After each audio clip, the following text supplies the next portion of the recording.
সব জল্পনার অবসান ঘটিয়ে জামাত জোটে যোগ দিল ছাত্রদের দল এনসিপি।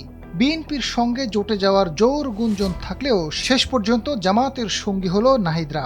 জোটে যাওয়া না যাওয়া নিয়ে দলটির মধ্যে দুটি বিভক্তি থাকলেও জামাতের নেতৃত্বাধীন আর দলেই যুক্ত হলো তারা। জনমনে প্রশ্ন, কোন শর্তে বা কোন সুবিধার জন্য জামাত জোটে গেল এনসিপি?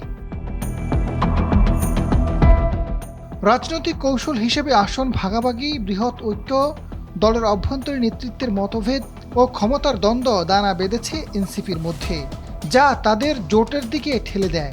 তবে মূল কারণগুলো নিয়ে স্পষ্টতা কম থাকলেও রাজনৈতিক বিশ্লেষকরা মনে করেন, ক্ষমতা এবং অস্তিত্ব টিকিয়ে রাখতে কৌশলগত পদক্ষেপ এনসিপি জামায়াতের সঙ্গে জোটবদ্ধ হওয়ার পেছনে প্রধানত তিন কারণ রয়েছে। বিএনপি জামায়াতের জোটের অধীনে বৃহৎ ঐক্য গঠনে এনসিপি নিজেদের অবস্থান সুসংহত করতে এবং নির্বাচনে অন্তত কিছু আসনে জয়ী হওয়ার আশায় জামায়াতের সঙ্গে জোটবদ্ধ হয়েছে। দ্বিতীয়ত, এনসিপির ভেতরে নেতৃত্বের কোন্দল এবং ক্ষমতা নিয়ে দ্বন্দ্ব ছিল, যা দলটিকে একটি শক্তিশালী অবস্থানে যেতে বাধা দিচ্ছিল। এই পরিস্থিতিতে একটি বড় দলের সঙ্গে জোটবদ্ধ হওয়া তাদের জন্য একটি সুবিধাজনক পথ মনে হয়েছিল। ছোট রাজনৈতিক দল হিসেবে নিজেদের প্রাসঙ্গিকতা বজায় রাখতে এবং মূল স্রোতের রাজনীতিতে টিকিয়ে থাকতে জামাতের মতো বড় দলের সঙ্গে জোট বাঁধা এনসিপির জন্য একটি কৌশলগত পদক্ষেপ।